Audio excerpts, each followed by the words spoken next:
नमस्कार। आप सब ने हाल ही में मिडिल ईस्ट में बढ़ते टेंशन्स की न्यूज़ तो सुनी ही होगी। साथ ही यह भी सुना होगा कि इजराइल ने लेबनान में बॉम्बिंग्स करके हिजबुल्लाह के टॉप लीडर हसन नसरुल्लाह को एलिमिनेट कर दिया। आपने यह भी सुना होगा कि मिडिल ईस्ट में बढ़ती टेंशन्स की वजह से इजराइल और ईरान में एक ऑल आउट वॉर भी छिड़ सकता है।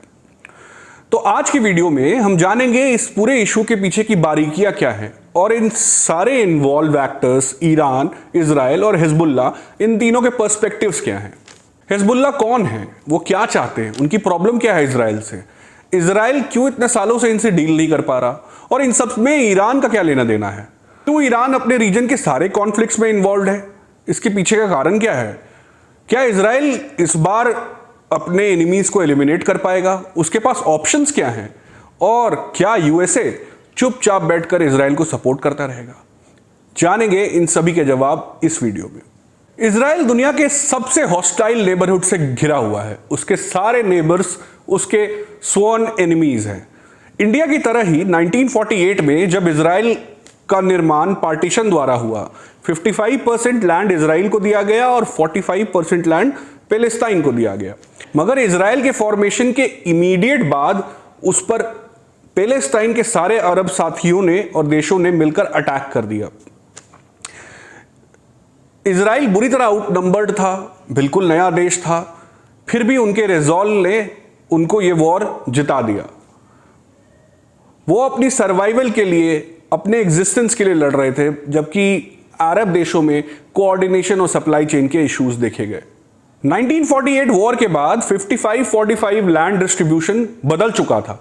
इजराइल के पास अब 77% और पैलेस्टाइन के पास 23% लैंड ही बचा। फिर 1967 में दोबारा अरब देशों ने कोशिश की और फिर इजराइल पे एक और वॉर इंपोज की। मगर इस वॉर में इजराइल और भी डिसाइसिवली विक्टोरियस बनकर उभरा। अब उसके पास 90% लैंड एरिया आ चुका था और अरब कंट्रीज बुरी तरह हार गई। सिवाय गाजा स्ट्रिप और पैलेस्टाइनियन छोटे से लैंड के अब पूरे एरियाज पे इजराइल का कंट्रोल था। पिछले 50 सालों में इन एरियाज में सेटलमेंट्स बनाकर और वहां ज्यूज को सेटल करके इजराइल इसे अपने देश का हिस्सा ही अब मानता है। मगर अरब देश प्री 1967 के अरेंजमेंट में जाना चाहते हैं। यही कॉन्फ्लिक्ट का मेन इशू है। पैलेस्टीनियंस को लगता है उनके साथ गलत हुआ। इस गलत के विरोध में वहां जो एक आर्म्ड स्ट्रगल शुरू हुआ, उस ग्रुप को हमास कहते हैं। हमास समय समय पर इजराइल पर छोटे मोटे अटैक्स करते रहते हैं। जब बात बढ़ जाती है तो इजराइल काउंटर अटैक करता है, कभी अपनी आर्मीज भेज देता है। 2006 में एक फुल फ्लेजेड स्ट्राइक भी की थी इजराइल ने। मगर अक्टूबर 7, 2023 को हमास ने ऐसा कुछ किया जो उन्होंने आज तक कभी नहीं किया था।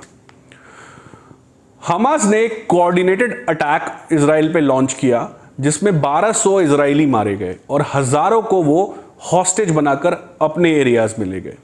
इजरायली मिलिट्री और उनकी एडवांस्ड इंटेलिजेंस मोसाद के लिए बहुत बड़ा ह्यूमिलिएशन था। इजराइल ने बदला लेने की घोषणा की और फुल फ्लेजेड अटैक पैलेस्टाइन पे लॉन्च कर दिया। इस अटैक में हजारों इनोसेंट सिविलियंस भी मारे गए। सारे के सारे हॉस्टेज वो वापस भी लेकर नहीं आ पाए। आज भी 101 हॉस्टेज इजराइल के हमास के कब्जे में है। जब हमास पर इजरायली मिलिट्री का प्रेशर बढ़ता गया तो उनके एलाई हिजबुल्लाह, जो कि सदर्न लेबनान में स्थित है और इजराइल की नॉर्दर्न बॉर्डर्स पर प्रेशर बनाए रखते हैं, उन्होंने हजारों रॉकेट्स इजराइल पर फायर कर दिए। इजराइल अब 2 फ्रंट वॉर्स में घिर चुका था। अब आते हैं दूसरे एक्टर ईरान पर। ईरान पर्शियन ग्रेट एम्पायर का सक्सेसर है। ईरान एक नॉर्मल मुल्क ही था जब तक वहां ऑयल डिस्कवर नहीं हुआ 1930s में। जैसे ही वहां ऑयल मिला, वहां ब्रिटिश और अमेरिकन कंपनीज इंटरेस्टेड हो गई। वो अपना बिजनेस लेके ईरान पहुंची और अपने से फ्रेंडली रेजीम को वहां एस्टैब्लिश कर लिया। वहां शाह की वेस्टर्न फ्रेंडली डिक्टेटरशिप को एस्टैब्लिश कर दिया गया। शाह वेस्टर्न लाइफस्टाइल, वैल्यूज और उनके आइडियाज से इन्फ्लुएंस था, मगर था तो डिक्टेटर ही। तो arbitrary killings, lack of freedom, arbitrary jailings, ये सब उसके रिजीम में होती रही, जिससे जनता में डिस्कंटेंट बढ़ता गया। इसी डिस्कंटेंट का फायदा उठाया एक रिलीजियस लीडर खामेनी ने और 1979 में ईरान में इस्लामिक रिवॉल्यूशन ऑफ ईरान हुआ, जिससे शाह की डिक्टेटरशिप को उखाड़ कर फेंक दिया और ईरान को एक डीपली रिलीजियस शरिया रूल्ड स्टेट बना दिया with a deep hatred towards western Nations. पर खामेनी की ख्वाहिश थी कि ईरान इस इस्लामिक रेवोल्यूशन को सारे मुस्लिम देशों तक ले जा सके, इसीलिए वो अपनी आइडियोलॉजीज, अपना इन्फ्लुएंस अरब मुल्कों में एक्सपोर्ट करने लगा। इजराइल ईरान के इस एजेंडे में एक बहुत बड़ा रोल था। उनके अरब स्फीयर ऑफ इन्फ्लुएंस में ये एक वेस्टर्न सिविलाइजेशन का सिंबल था। साथ ही पैलेस्टाइन के साथ हुए इनजस्टिस का बदला लेना भी मुस्लिम भाइयों का काम था, तो ईरान ने वो रिस्पॉन्सिबिलिटी भी उठा ली। ईरान वर्ल्ड में खुद को मुस्लिम सिविलाइजेशन का लीडर की तरह प्रस्तुत करता है, हालांकि वो शिया वर्ल्ड का लीडर है। सुन्नी वर्ल्ड का लीडर सऊदी अरेबिया है, जिसके एरियाज में मक्का मदीना दोनों आते हैं। तो सऊदी अरेबिया और ईरान में एक अलग कॉन्फ्लिक्ट है। इजराइल को काउंटर करने के लिए ईरान ने एक न्यूक्लियर प्रोग्राम भी इनिशिएट किया, जिसके कारण उस पर सारे वेस्टर्न नेशंस ने मिलकर सैंक्शंस लगा दिए। तो इतनी बड़ी ऑयल रिजर्व होने के बाद भी ईरान एक $400 बिलियन की इकोनॉमी है। ये सैंक्शंस का ही नतीजा है। $400 बिलियन मतलब बांग्लादेश की इकोनॉमी के बराबर। तो ईरान में इतना पोटेंशियल है, पर वो वेस्टर्न सैंक्शंस से घिरा हुआ है। ऐसे में रशिया और चाइना उसके नेचुरल अलाइज हैं। वो सारा तेल अपना चाइना को बेचता है और यूक्रेन वॉर में रशिया को अनलिमिटेड सप्लाई ऑफ ड्रोन्स दे रहा है। ईरान अपनी सारी लड़ाइयाँ अपने बॉर्डर से दूर लड़ता है, प्रॉक्सीज द्वारा। वहीं इजराइल के नॉर्दर्न बॉर्डर पे उसने हिजबुल्लाह को रखा है, यमन में हाउतीज को रखा है, सीरिया में उसने मदद करने के लिए अलग ग्रुप्स रखे हैं, इराक में उसके अलग ग्रुप्स हैं। तो ये सारे ग्रुप्स फंडेड, ट्रेंड और आइडियोलॉजिकली इन्फ्लुएंस्ड बाय ईरान है, लेकिन ये लड़ाइयाँ उसके अपने लैंड में नहीं पहुँचती। पर इस बार इजराइल ने हिजबुल्लाह को डीमोरलाइज कर दिया है। पहले वो पेजर अटैक्स, फिर वॉकी टॉकी अटैक्स, उसके बाद उनकी ऑलमोस्ट सारी टॉप लीडरशिप को एलिमिनेट कर दिया है। हिजबुल्लाह डीमोरलाइज्ड हैं, स्कैटर्ड हैं, और ऐसे में उन्हें ईरान की मदद की ज़रूरत है। यही ईरान का डायलेमा है कि क्या वो हिजबुल्लाह की मदद में उतरे और एक ऑल आउट वॉर पे चला जाए। अगर वो ऑल आउट वॉर पे चला जाए तो फिर प्रॉक्सी रखने का फ़ायदा ही क्या। मगर ऐसे सिचुएशन में अगर वो हिजबुल्लाह को अबैंडन कर देता है तो फिर उसकी आइडियोलॉजी को बहुत बड़ा नुकसान पहुंचेगा। ऑल्सो इजराइल ईरान में बार बार एक के बाद एक अटैक्स कर कर ईरान को ह्यूमिलिएट करता रहा है। अभी हाल ही में जब ईरान के प्रेसिडेंट के स्वेरिंग इन सेरेमनी में हमास के टॉप लीडर आए थे, वो ईरान की टॉप सिक्योरिटी में एक सेक्लूडेड प्लेस में रह रहे थे, पर इजराइल उन्हें असैसिनेट करने में कामयाब रहा। ये ईरान के लिए बहुत बड़ी ह्यूमिलिएशन थी। ईरान के न्यूक्लियर प्रोग्राम को इजराइल बार बार सैबोटेज करता रहा है, चाहे वो टॉप साइंटिस्ट को असैसिनेट करना हो, या उनकी डॉक्यूमेंट्स को रेड करके गायब करवा देना हो, या उनके न्यूक्लियर इंस्टॉलेशंस में ब्लास्ट करवाना हो। इजराइल ये सब करने में कामयाब रहा है। हाल ही में एक बहुत बड़े ब्रिगेडियर को भी ईरान के इजराइल ने असैसिनेट किया। ये सारी चीज़ें ईरान के लीडर खामेनी के लिए बहुत ही एम्बैरेसिंग है। नेशंस का भी ईगो होता है, उनको भी अपने डोमेस्टिक ऑडियंस को जवाब देना होता है कि दुश्मन इतना कुछ कर रहा है तो आप क्या कर रहे हो। इसीलिए जुलाई में ईरान ने डायरेक्टली पहली बार इजराइल के ऊपर 100 से भी ज़्यादा रॉकेट फायर किए थे पब्लिकली। ये रॉकेट्स हालांकि इंटरसेप्ट कर लिए गए रास्ते में ही और कुछ ही इजराइल पहुंच पाए, बट पब्लिकली ये विजिबली दिखाना बहुत ज़रूरी था कि हम भी तुम्हारा कुछ बिगाड़ सकते हैं।